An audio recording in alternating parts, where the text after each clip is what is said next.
Hello students, this is C Ankit Talha और आज का ये हमारा स्पेसिफिक सेशन है टू टेल यू कि आप अपने सीए फाउंडेशंस में बिजनेस लॉ की तैयारी कैसे कर सकते हैं। देखिए, बिजनेस लॉज एक ऐसा सब्जेक्ट है जो कि हर एक स्टूडेंट के लिए नया रहता है। जिसने 11th-12th में कॉमर्स पढ़ा भी है वो हो सकता है कि अकाउंट्स पढ़ा हो, माइट बी पॉसिबल मैथ्स पढ़ा होगा, लेकिन लॉ उसने पहली बार पढ़ना शुरू किया है।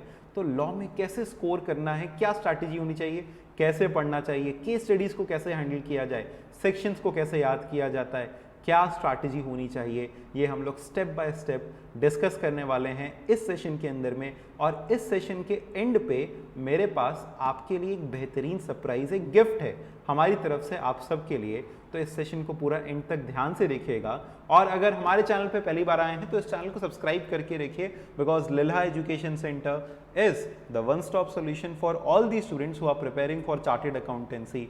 हम लोग इससे जुड़ा हुआ बहुत सारा यूजफुल कंटेंट समय समय पर लेकर के आते रहते हैं। तो चलिए स्टार्ट करते हैं कि आखिर सीए फाउंडेशन के लिए बिजनेस लॉज में क्या स्ट्रैटेजी होनी चाहिए फॉर द नेक्स्ट 4 मंथ्स।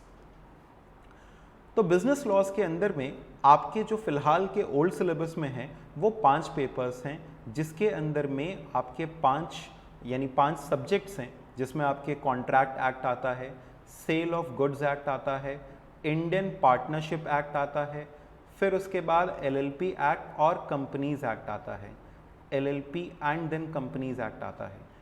देखिए, आपको पहली बात कोई भी चैप्टर छोड़ करके नहीं जाना। अभी आपके पास समय है, आपको कोई भी चैप्टर छोड़ करके नहीं जाना है। तो ये मत सोचिएगा कि आप किसी भी चैप्टर को स्किप कर देंगे, हर एक चैप्टर पढ़ना है। लेकिन फिर भी अगर हम आपको इम्पोर्टेंस के हिसाब से बनाएं कि कौन सा चैप्टर सबसे ज़्यादा इम्पॉर्टेंट है, फिर उसके बाद उससे कम इम्पॉर्टेंट है, तो सबसे ज़्यादा इम्पॉर्टेंट के अंदर में आता है चैप्टर नंबर 1 कॉन्ट्रैक्ट एक्ट। इससे सबसे ज़्यादा पोर्शन आता है आपके पूरे बिजनेस लॉज में।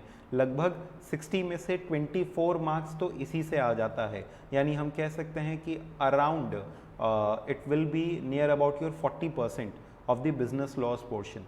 फिर उसके बाद सेल ऑफ गुड्स एक्ट, ये आपका अगला इंपॉर्टेंस रखता है। नेक्स्ट इसके बाद कंपनीज एक्ट है, देन इसके बाद पार्टनरशिप एक्ट है, एंड फाइनली एलएलपी है। तो अगर आप तैयारी करना शुरू कर रहे हैं तो इट इज़ ऑलवेज सजेस्टेड कि जो सबसे पहले सबसे इंपॉर्टेंट है उसी को पहले तैयार करिए, देन इसके बाद sale of goods act, then companies act, and finally partnership act, और फिर उसके बाद एलएलपी। ये आपका सीक्वेंस होना चाहिए इसको पढ़ने का। नेक्स्ट, सर कैसे करके पढ़ा जाए, क्या अप्रोच रखा जाए कि हम चीज़ों को याद कर सकें। सबसे पहले आपको इसको 3 स्टेप्स में पढ़ना है। कौन से 3 steps? Number 1 will be study. आप सबसे पहले उसको पढ़िए। ये स्टडी आप अपने मॉड्यूल से कर सकते हैं, या फिर आप जो हमारी कोचिंग की बुक है हम लोग अपने स्टूडेंट्स को प्रोवाइड कराते हैं नोट्स, आप उन नोट्स से पढ़ सकते हो। तो अगर मान लीजिए आप खुद से अगर पढ़ रहे हैं तो फिर आप मॉड्यूल को रेफर कर सकते हैं, आईसीआई की प्रोवाइड की गई मॉड्यूल को। दूसरा स्टेप इसी के अंदर में आता है कि आपको उसके बाद साथ साथ में नोट्स बनाने हैं। ये बहुत इंपॉर्टेंट स्टेप है। अगर आप सीए फाउंडेशन ही नहीं, आप अपने चार्टेड अकाउंटेंसी में अच्छा करना चाहते हैं तो ये एक ट्रेडिशनल तरीका कभी मत भूलिएगा। नोट्स हमेशा साथ साथ में बनाइएगा, जिसको आप एग्जाम से पहले 4 बार, 8 बार, 10 बार रिवाइज कर सकें। देखिए, रिवीजन 1, 2, 3 बार से नहीं चलेगा, आपको 6, 7, 8 बार रिवीजन करना पड़ेगा। हमने खुद किया है, और वो सब करने के लिए आपको एक चीज़ हेल्प करेगा, जो कि है आपके अपने खुद के नोट्स। तो आपके अपने खुद के नोट्स होने चाहिए। इसको आप बहुत ज़्यादा इनफॉर्मल में भी मत बनाइए, थोड़ा सा बुकिश लैंग्वेज रखिए, थोड़ा अपनी लैंग्वेज रखिए, सिंप्लीफाइड लैंग्वेज रखिए। जो लगे एकदम अनइम्पॉर्टेंट टॉपिक है उसको स्किप कर दीजिए। टीचर ने जो आपको पढ़ाया है उन क्लासेस की हेल्प लीजिए, ये समझने के लिए कि कौन सी चीज़ें रेलेवेंट है, कौन सी चीज़ें इररेलेवेंट है। तीसरा, इसी के अंदर में फिर आपका स्टेप आता है क्वेश्चंस को प्रैक्टिस करना। यानी अब आप मल्टीपल क्वेश्चंस को प्रैक्टिस करिए, और इन्हीं क्वेश्चंस को प्रैक्टिस करने का तरीका मैं आपको लास्ट में सिखाऊंगा। फिलहाल के लिए मैं आपसे कह सकता हूं कि इंस्टीट्यूट के मॉड्यूल के क्वेश्चन सफिशिएंट नहीं है। आप इसकी आरटीपी लगाइए, आप इसके पास्ट एग्जामिनेशन के क्वेश्चंस लगाइए। सर ये कैसे मिलेगा ये सारा का सारा सेट, ये हम आपको बाय द एंड आपके साथ में शेयर करेंगे। जैसा कि मैंने कहा, एक गिफ्ट है आपके लिए।